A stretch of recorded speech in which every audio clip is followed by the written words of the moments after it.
Your knowledge of contract language is imperative. You must know what a violation looks like if you wish to be active in its cessation. It is important to understand that being active and knowledgeable affects your overall bargaining strength. Together, we can forge a more militant NALC. Good morning, letter carriers, and welcome back to Parcels of Knowledge, the podcast dedicated to delivering parcels of knowledge to the city letter carrier. And I'm your host, Joshua Shrum, the Roseville Wrecking Ball. Alright, we got a few things to talk about today. First, I'm going to go into a summer heat stress work rest schedule document that I think you guys would really like to have. I like to post this in my office every summer. As promised, I'll be going into Article 8 Basics, just because, I'd like to not get into too much detail because the new JCAM hasn't come out yet. So I don't want to confuse anyone or talk about things that will change. We'll go over the basics, and then we'll go into escalating remedies, because if we're talking about Article 8, we might as well start talking about escalating remedies because they go hand in hand. Just before we take it from the top, I'd like to give a treat to all our Region 6 people here. We got a person running for MBA of Region 6. That's Kentucky, Indiana, Michigan, the Kim region. His name is Walt McGregory, NALC 2184 President. Hopefully I didn't get your name wrong. Walt McGregory. He's the candidate for MBA Region 6. He's running on the CLC slate. And the good news is we're going to be able to get to know him, because at the end of June, we're going to do a special episode where we ask questions that you guys have for that candidate so you can get to know them better. The incumbent, you already know the incumbent. He's all around. But Walt McGregory, you might not know him. So if you have any questions for him, we're going to ask him everything you send in. So send them to my email, rosevillewreckingball@yahoo.com. That's ROSEVILLEWRECKINGBALL@yahoo.com. I will also post this on the Parcels of Knowledge Facebook page. Alright, getting into the good stuff, let's start with heat stress. This is a very important topic because heat stress is coming. Some of you may be already experiencing it. And I have this is my favorite document that I've ever seen online. It comes from Department of Health and Human Services and the CDC, Center for Disease Control and Prevention, and the National Institute for Occupational Safety and Health, NIOSH. And it's publication number 2017-127. This is a work rest schedule. It's not just any work rest schedule. There's many different ones, but this is my favorite one. The NIOSH work rest schedule is based on air temperature with adjustments for direct sunlight and humidity. I think this is perfect. It's good for our occupation. Basically, it's a chart, and you adjust the temperature for the conditions. For example, if conditions are 90 degrees Fahrenheit with partial cloudy skies and 50 degrees humidity, you gotta add 7 degrees for partially cloudy skies, add 6 degrees for humidity. That would turn the 90 degrees to 103 degrees Fahrenheit after the adjustment. So you go to the chart, and at 103 degrees, if you're doing moderate work, it recommends a 30-minute break for every 30 minutes of work. Or if you think you're doing heavy workload, that would be a 40-minute break for every 20 minutes of work. So this is very generous. I like to post this and say, hey, today is this. So don't forget that this recommends that we take a 40-minute break every 20 minutes. And I am sure your management team will love this document to be posted. I think that you should take a look for yourself. I'm going to post this on the Parcel of Knowledge Facebook page. Those of you who are stewards, maybe you should post this to your union board. This is not a postal document, and the Postal Service is not held accountable to these standards, but it's a recommendation. Again, this is not a postal document. They're not expected to be held to this standard. Take whatever breaks you need to take to stay safe. But if anyone gets in trouble for a comfort stop, be sure to include this document into the case file because it can be added for persuasive value. Moving on. All right, now it's the topic you've all been waiting for, Article 8. Again, we're just going to go over the basics because Article 8 is about to have some substantial changes, so I'm not going to get too in-depth until after the JCAM is printed and we've reviewed it and made sure that we're not going to say any disinformation. So let's get straight into it. Let's start with the history. Like I always do, you always want to go and understand where things came from. 1868, Congress passed an 8-hour law for federal laborers, workmen, and mechanics. The Post Office Department replied that its employees did not fit this description. In 1886, Congress, influenced by the Knights of Labor, introduced a bill for letter carriers, and that passed in 1888. The Post Office still ignored the law and justified their actions by misinterpreting it. They said that 8 hours a day, 7 days a week, equaling 56 hours. Afterward, the NALC sued the government, and in 1893, the Supreme Court awarded letter carriers $3.5 million for that lawsuit. Fast forward a little bit, in 1963, President Kennedy signed an executive order allowing us to negotiate working conditions with the Post Office Department. In 1971, the first agreement was signed, and Article 8 was created. In 1973, Article 8 was changed to establish the ODL. In 1978, the first ELM, Employee Labor Relations Manual, was published and imposed the 12 and 60-hour limitations.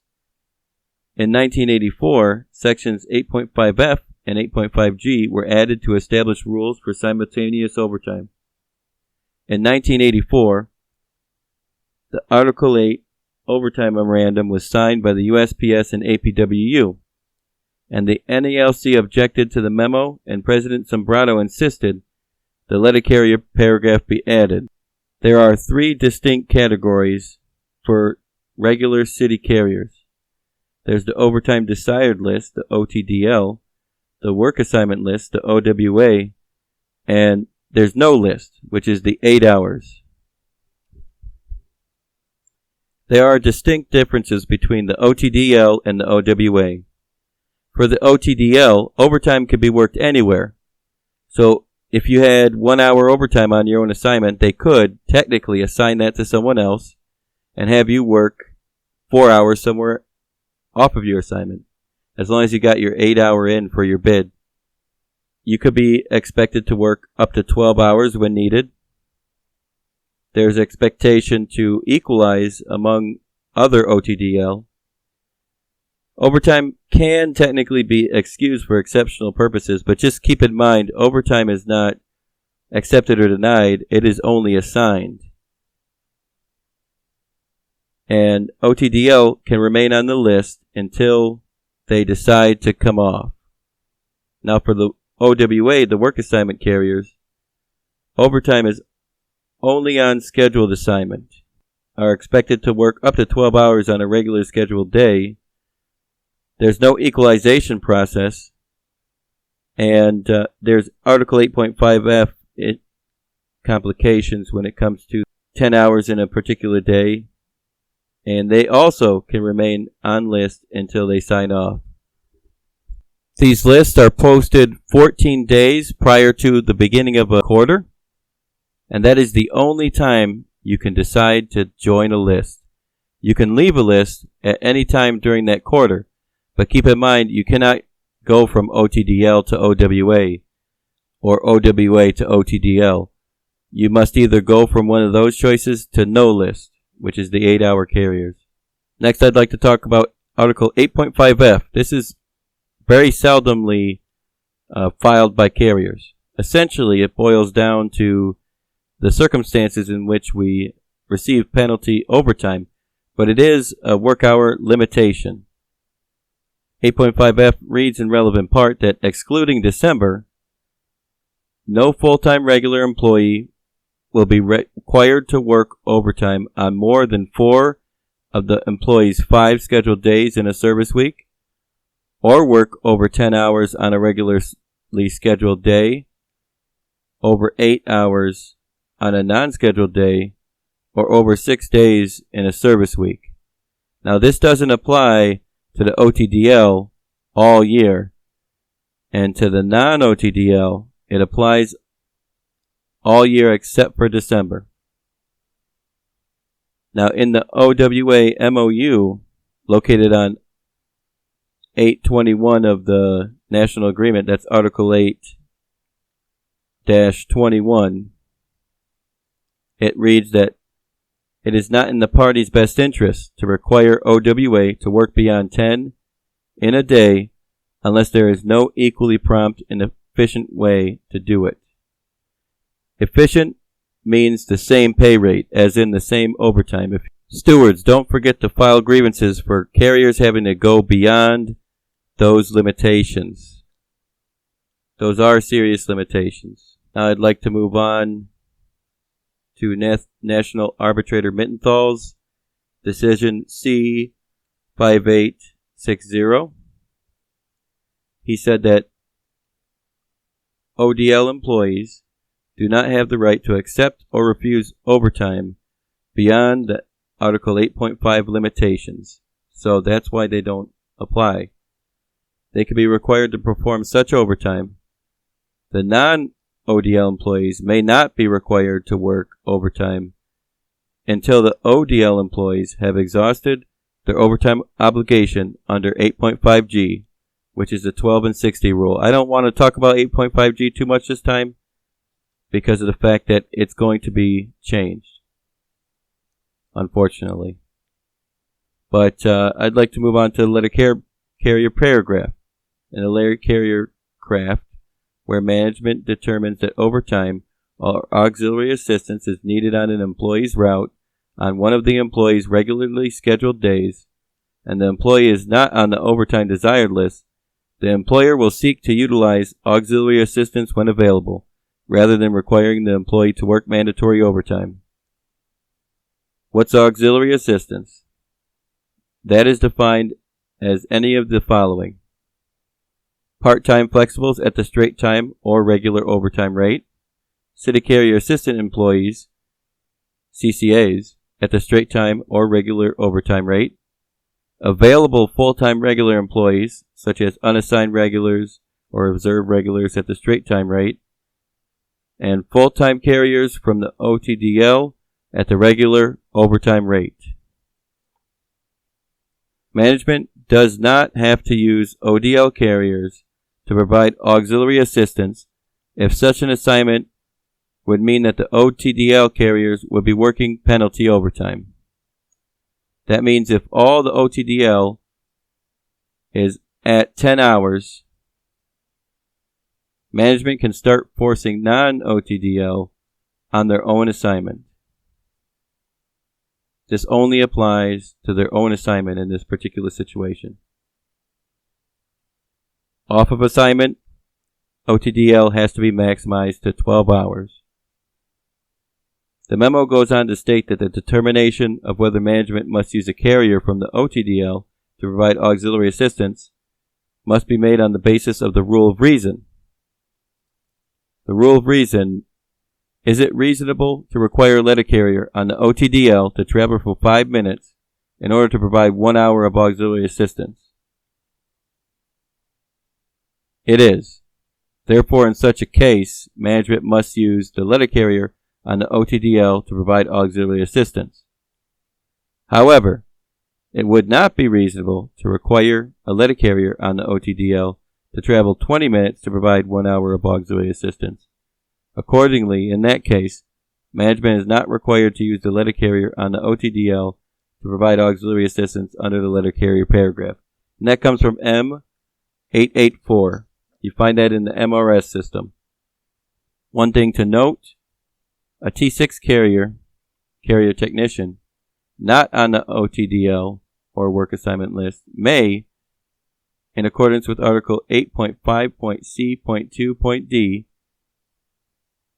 be required to work overtime on the specific route to which properly assigned on a given day only after management has fulfilled its obligation under the letter carrier paragraph to seek available auxiliary assistance.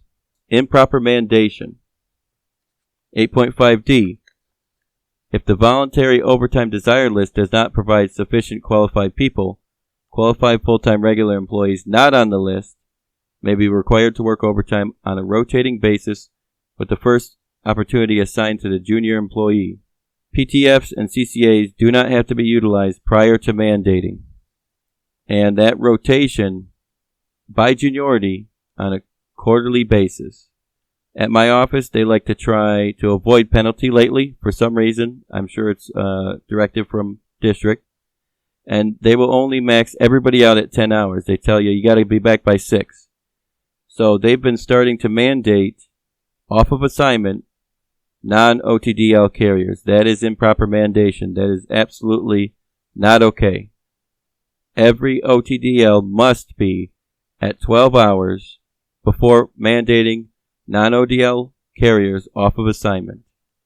That is an absolute must. Additionally, we must talk about equalization. During the quarter, every effort will be made to distribute equitably the opportunities for overtime among those on the overtime desired list. In order to ensure equitable opportunities for overtime hours worked and opportunities offered will be posted and updated weekly. All overtime hours worked by and all opportunities offered to employees on the overtime desired list, regardless of whether the overtime opportunity is on or off the employee's own route, will be considered and counted when determining quarterly equitability. I do believe the phrase is an hour is an hour. Every hour counts toward equitability. Only overtime hours worked or opportunities offered beyond 8 hours on a holiday or designated holiday will be considered and counted when determining equitability. Keep in mind, for the holiday schedule, the OTDL is not utilized in drafting the schedule. OTDL rules only apply in Article 8 schedules. Holiday schedules are Article 11. The first 8 hours for a holiday schedule is Article 11. After 8 is Article 8. Well, that wraps it up for overtime. As you know, I only went over the basics because I want to wait until after the JCAM releases to really go in depth about Article 8. If anybody has any questions about Article 8, feel free to message me on the Parcels of Knowledge Facebook. Alright, so now starts the last and final topic, my favorite topic, non-compliance and escalated remedies. I've got plenty of escalated remedies over at my installation. Let's start with, what is non-compliance? Can we grieve non-compliance? Hell yes, we can grieve non-compliance. Article 15.1 defines a grievance as a dispute, difference, disagreement, or complaint between the parties related to wages, hours, and conditions of employment.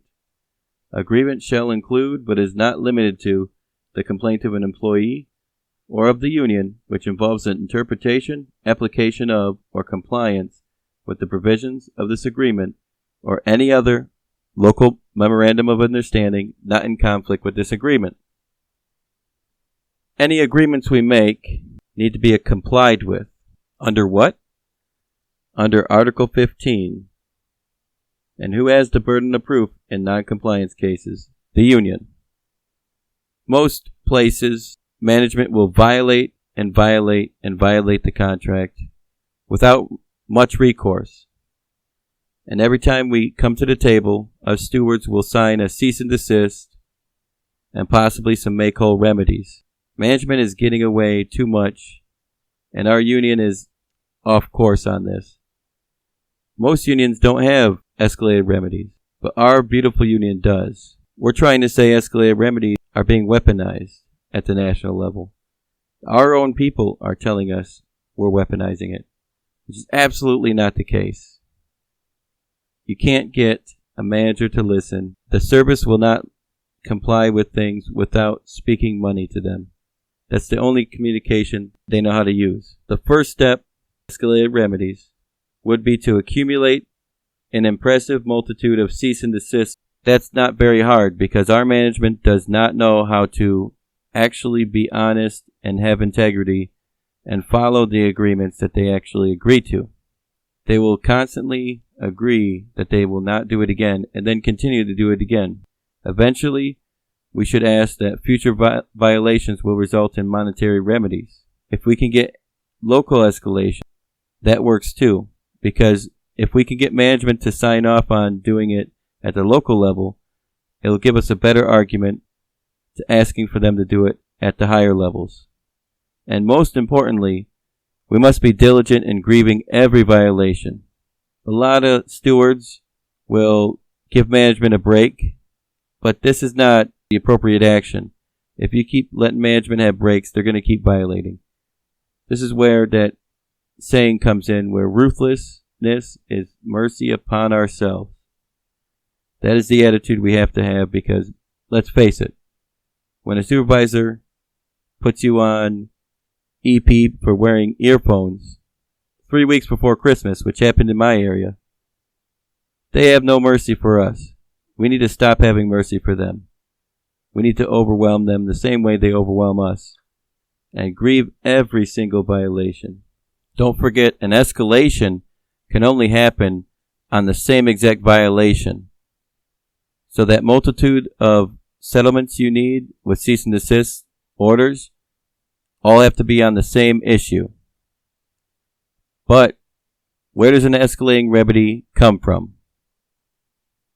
If we go to the JCAM in Article 41, it'll tell you that in circumstances where the violation is egregious or deliberate, or after local management has received previous instructional resolutions on the same issue, and it appears a cease and desist remedy is not sufficient to ensure future contract compliance, the parties may wish to consider a further appropriate compensatory remedy to the injured party to emphasize the commitment of the parties to contract compliance. In these circumstances, care should be exercised to ensure that the remedy is corrective, not punitive, providing a full explanation of the basis of the remedy. That's in 4116 of the JCAM. The union makes a strong case for additional compensatory remedies if it can demonstrate that the violations were deliberate, repeated, or egregious. Both the JCAM and National Level Arbitration Awards provide support for additional compensatory remedies in such situations. In C3039, Arbitrator Eaton is quoted as saying, "As the common law maxim has long had it, there is no right without a remedy, nor is the party who has violated the contract, local or national, given much incentive to observe it in the future if the violation is allowed to occur without penalty. An escalated remedy is simply a penalty for continuing to violate, and it is not punitive in nature. It is corrective, the same way our discipline is. But you must be careful because in order to be persuaded to grant a meaningful remedy, even in cases where the contract was unquestionably violated, many arbitrators need to be further persuaded that there is actual harm that needs to be made whole. In fashioning remedies, arbitrators have generally adhered to the principle that damages should correspond to the harm suffered. Arbitrator Snow in C20275 is quoted that it is recognized that some arbitrators have awarded punitive damages when a party's violation of an agreement has been constant and repeated or malicious. That approach, however, has not been consistent with the common law, which has taught that no matter how reprehensible a breach, punitive damages, which were in excess of an injured party's lost expectation, generally have not been awarded for breach of contract. So this is something that is unique to our system. So we should use it. It is not a weapon. We're not weaponizing it. There are so many times when a steward would file a grievance and it just continues to happen. I think it's important that we file A, every single grievance, and B, keep record of all settlements so that we can continue escalation until it stops. I know this is a general basic knowledge of Article 15 and non-compliance, but if you have any questions, please feel free to message me on Parcels of Knowledge Facebook. And that wraps it up for the day. We'll get down into the more complex nature of some of these subjects a little bit further down. I just want to break down a lot of the basics for now. But don't forget, Region 6, anyone outside of Region 6 even, if you have any questions for the CLC NBA candidate for Region 6, please submit them to me on my Parcels of Knowledge Facebook or on my email address, rosevillewreckingball@yahoo.com. And late June, we'll have an episode where we ask the candidate every single question. And he told me every single one, that's fine. Hopefully you guys have a good rest of your day.